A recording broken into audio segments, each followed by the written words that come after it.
In this week's episode, we're going to be digging deep into what it looks like to have success with subcontractors.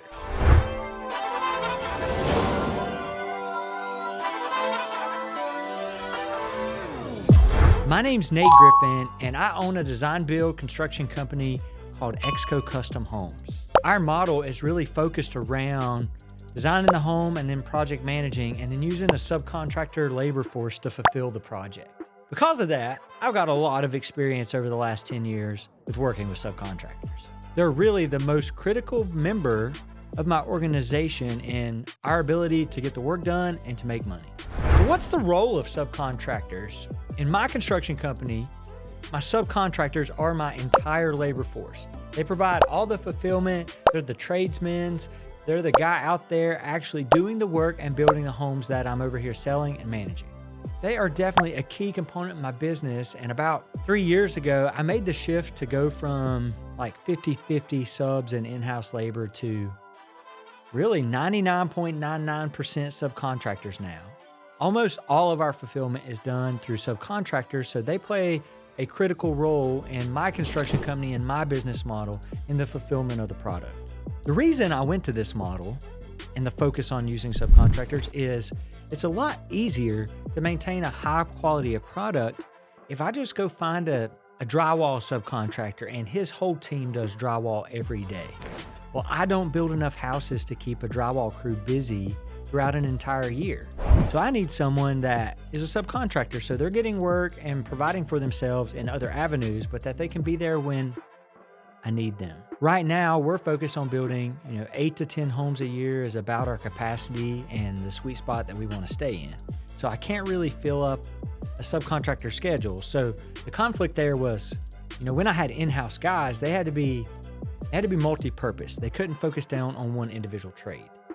So in order to keep them busy, I needed guys that could do rough framing, drywall, and interior finish carpentry. Well, that's very difficult to maintain quality. The other reason I went to using so many subcontractors is that it helped me mitigate some of the risks because I was able to get fixed price bids from a lot of my subcontractors, which helped me know what my actual cost was going to be going into some of these bigger projects. All these subcontractors and my ability to have good subcontractors really boils down to building good relationships with them. Building good relationships with subcontractors is really so important. It's a key component of having subcontractors that you can call that can take care of everything that you need. Having good relationships with subcontractors is going to make it a lot easier to stay on budget, maintain timelines, and to keep an open flow of communication with these subcontractors. As you build these relationships and get to know them, a lot of them become basically your friend. These are people that you have built relationships with over years and years. I've got subs that I started using in my first year of business that are still working for me today, 10 years later. By having good, healthy relationships with these people, your projects are going to have a lot better outcome. They're going to run a lot smoother. So now you understand the importance of building relationships with your subcontractors. So let's jump into how you find subcontractors. I get this question a lot from clients, and finding subcontractors can be one of the most difficult things. It's really hard to find the people that you need for specific trades, as a lot of these people are busy and are built through relationships, and they might not have really a digital footprint for you to track them down. So the number one way I find subcontractors is word of mouth. I ask other contractors that I'm friends with. I ask other subs. I use that network of people I'm already doing business with.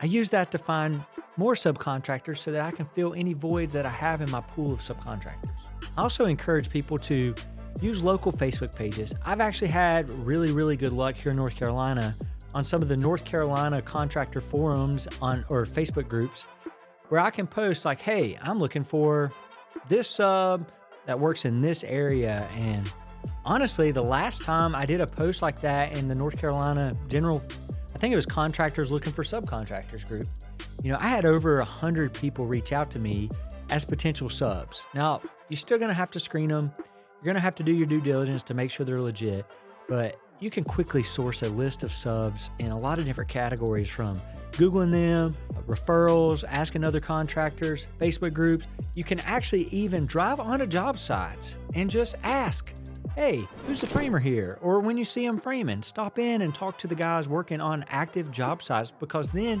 you'll know they work in your area. All those are great ways to find subs and start the conversation.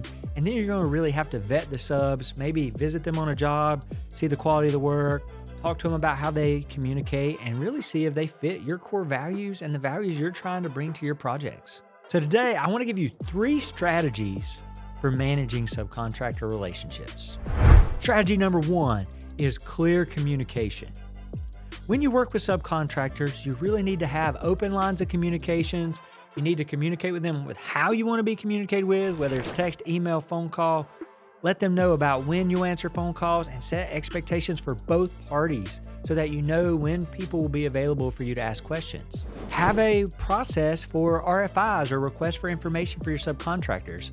If they're missing a key piece of information, whether they're on the job site or looking at the set of plans, it could really create a hold in the process if they don't have a clear way to communicate with your team and get the information they need to move forward. You also need to clearly communicate, the scope that you're expecting and all the little, fringe activities that come with subcontractors working on your job site, such as, who's responsible for cleaning up the job site each day, who's responsible for disposal of the waste. Are you providing a waste receptacle for them? Like I provide a giant dumpster for all of my job sites so that my subs can just dump stuff in the dumpster each day. But I do expect them to move it from the house to the dumpster. I don't want to pick up behind them. So at the front, having good open lines of communication and clearly communicating expectations between both parties, as well as give them an opportunity to create expectations from their side. Perhaps, about when will they get paid? Do you do deposits? Do you pay interims? Do you pay in full at the end? How long does it take you to pay at the end of the project once they've completed it to your satisfaction? All these things need to be communicated clearly with all of your subcontractors. With that, you need to make sure that you have contracts that are clear and fair to both parties. Always use contracts that include scope of work and details such as payment terms and things like that. At my company, we have a blanket subcontractor agreement that we give to all subcontractors, and then we have them sign off on an individual scope of work, or they have to give us a proposal that we sign off on, so that we document every step of the way so that both parties have proper expectations in writing about cost, pay, what's expected, what's the scope of work, what's included, what's not included, and so many things that you can dial into a contract with each of your subcontractors so that everybody keeps everything, in black and white and above book. The third strategy when building relationships with subcontractors is to build trust and respect. Trust and respect is a very mutual thing. You need to hold up your end of the bargain and they hold up their end of the bargain. You kind of like meet each other as equals. You're a business owner, and the guy for that company, he's running his own business and he needs to make money too. So you want to make sure that everything that you're doing is helping to build trust and respect between you and the subcontracting company that you're doing business with. That's going to be fundamental in the relationship, that when you're talking to them about expectations and work and stuff, that they know they can trust what you're saying, that it's the truth, and that you can move forward together in a healthy relationship. So there's 3 strategies for managing those relationships. That's clear communication, a contract that's clear and fair to both parties, and then to build trust and respect with all of your subcontractors. So what if you've done all that and it doesn't work out? What are some ways to deal with issues with subcontractors? A lot of this comes back to hitting things in the front. Whenever issues crop up, you need to be communicating with those subs and rectifying the problems as early in the process as possible. Then you also need to have contractual recourse for issues that pop up. If the quality doesn't meet certain international code standards, building inspection standards and things like that, it should be in your contract that they're responsible for bringing the work up to the building standards that are expected. If you have very peculiar standards or requirements for the detail level or quality level of the work, you need to be really clear up front and specify that. And then if those issues pop up, it's a lot easier to go back and say, hey, remember when we talked about this and we put it in the contract that our tolerance or error tolerance is going to be this, or our delays are going to be this. One of the biggest things for me that I'll quickly blacklist a subcontractor for is just a failure to communicate. It's okay, delays come up, you have jobs run long, and you might not hit the exact start date, and that's okay. You might have, help that gets sick, and you might not have the staff to jump on my job site right now. But as long as you're communicating with me, we're not going to have an issue. So the biggest thing that in my opinion, that I deal with is subs that quit communicating with me. Whenever there's a breakdown of communication and those open lines of communication shut, that's going to be a relationship that's not going to work out. So have recourse in your contract for how do you handle a subcontractor that doesn't finish a job? How much are you going to pay him? Are you going to pay him if he's half? Or are you going to pay him half? Because the next guy you hire, you're going to have to pay him more to come in and fix that guy's work.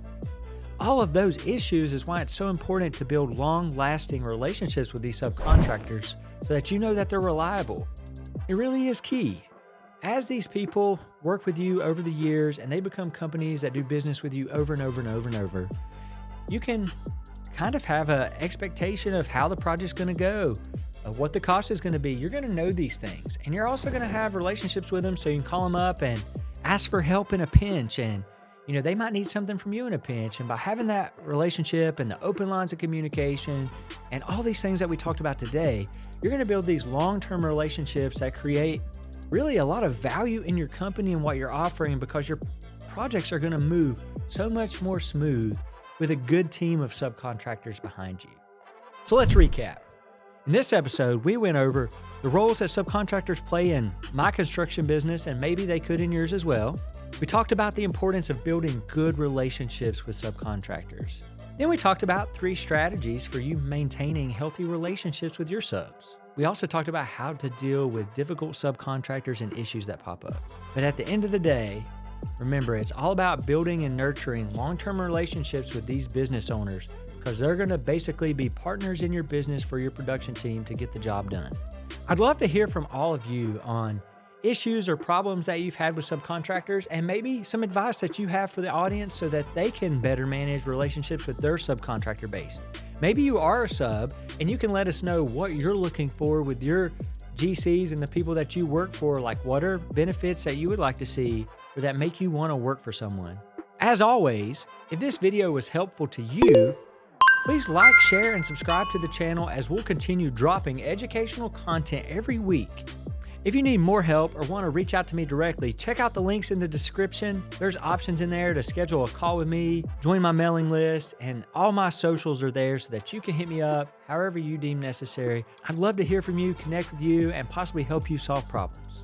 Till next week, Nate out. Da-da-da-da. Cut, cut, cut.